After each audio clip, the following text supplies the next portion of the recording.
अमेरिकी सेना आने वाले दिनों में ईरान से जुड़े तेल टैंकर और कमर्शियल जहाजों पर चढ़ाई करने की तैयारी कर रही है। ऑपरेशन सिर्फ खाड़ी तक सीमित नहीं रहेगा, बल्कि अंतर्राष्ट्रीय समुद्री क्षेत्रों में भी किया जाएगा। ये कार्रवाई अमेरिका की इकोनॉमिक फ्यूरी रणनीति का हिस्सा है, जिसका मकसद है ईरान पर दबाव डालना। अब वॉल स्ट्रीट जर्नल के हवाले से इसी बड़ी खबर को लेकर क्या और दावे किए जा रहे हैं, ये अगली इंफॉर्मेशन आपके सामने है।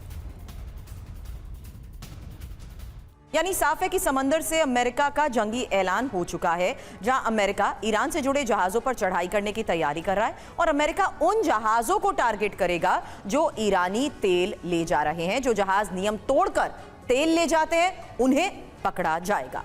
और देखिए, हॉर्मुज के साथ साथ अंतर्राष्ट्रीय जल क्षेत्र में भी अमेरिकी एक्शन होगा।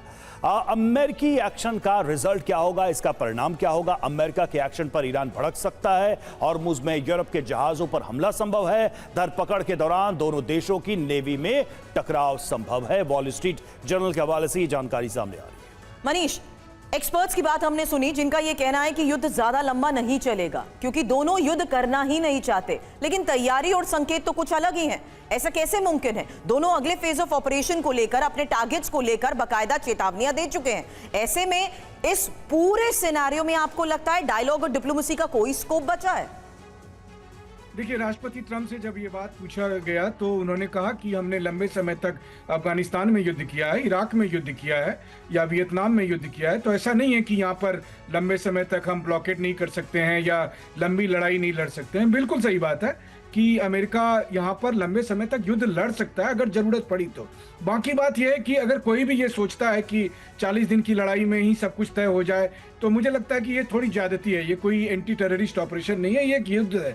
एक छोटा सा गाजा में इजराइल की तरफ से 2 साल तक लड़ाई लड़नी पड़ी और अभी भी मामला क्लियर नहीं हुआ है। आप देखिए कि हिजबुल्लाह जैसे एक आउटफिट के खिलाफ अभी लगभग 2.5-3 साल से इजराइल की कार्रवाई चल रही है, खत्म नहीं हुआ है। कहने का मतलब यह है कि ईरान एक मुल्क है, ईरान के पास प्रॉपर आर्मी रही है आईजीसी के तौर पर, तो इसलिए किसी ने भी अगर ये उम्मीद की है कि 2 हफ्ते 4 हफ्ते में ये युद्ध खत्म हो जाए, तो मुझे लगता है कि फिर वो उस वॉरफेयर को नहीं समझ पा रहे जिसके लिए ईरान और अमेरिका एक दूसरे के सामने हैं।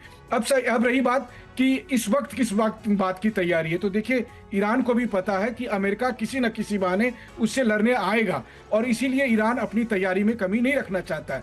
लेकिन अमेरिका को भी ये जंग चाहिए। इजराइल तो तैयार बैठा ही है। इजराइल के प्रधानमंत्री तब भी सीज फायर नहीं चाहते थे, आज भी नहीं चाहते हैं, और अमेरिका भी बस सिर्फ इसलिए रुका है। अमेरिका इसलिए नहीं रुका कि वो ईरान की ताकत से डर गया है। अमेरिका इसलिए रुका है क्योंकि अमेरिका के राष्ट्रपति अमेरिका के जो अपने डोमेस्टिक कंपल्सन थे उसकी वजह से विवश थे। एक बार वो उनको सेटल कर लेंगे तो वो लड़ने के लिए तैयार है, और अमेरिका का इतिहास है, वो सालों साल लड़ते हैं। ये अलग बात है कि वियतनाम में, अफगानिस्तान में, इराक में हर जगह उनको आखिर में शिकस्त हासिल हुई, लेकिन फिर भी वो लंबे समय तक लड़ सकता है। कम से कम अमेरिका की इस कैपेबिलिटी पर कोई सवाल नहीं हो सकता।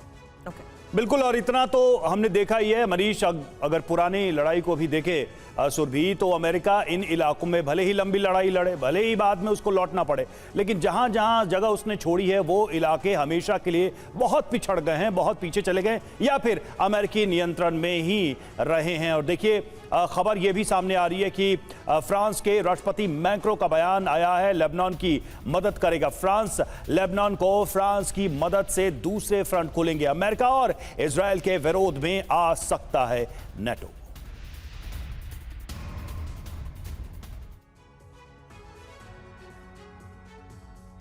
तो ईरान युद्ध का side effect, NATO versus America. क्यों? क्योंकि अब मैक्रो ने क्या कहा, पहले ये सुनिए। फ्रांस के राष्ट्रपति मैक्रो ने कहा वो लेबनान की मदद करेंगे।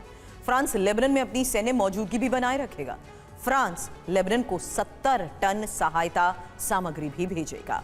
बिल्कुल, इजरायल लेबनान युद्ध विराम बढ़ाने का समर्थन किया। यूएस इजरायल सीज फायर में भी शामिल हो लेबनान। इसका असर क्या होगा? नेटो सीधे यूएस और इजरायल के विरोध में आ जाएगा। ईरान युद्ध में अमेरिका की मुश्किलें बढ़ जाएंगी। नेटो की एंट्री से मिडिल ईस्ट में दूसरे फ्रंट खुलेंगे। हालांकि आपको बता दें कि लेबनान को फ्रांस की मदद से अमेरिका की नाराजगी तो बढ़ेगी ही, और लेबनान को फ्रांस की मदद से इजरायल भी और नाराज होगा। अब लेबनान का मददगार फ्रांस क्यों है, जल्द ये भी समझ लीजिए, क्योंकि फ्रांस ने पहले भी कई मौकों पर लेबनान की मदद की थी और फ्रांस लेबनान के मामलों में दिलचस्पी लेता भी रहा है। और 2020 में बेरूत बंदरगाह धमाके के बाद भी मैक्रों लेबनान पहुंचे थे।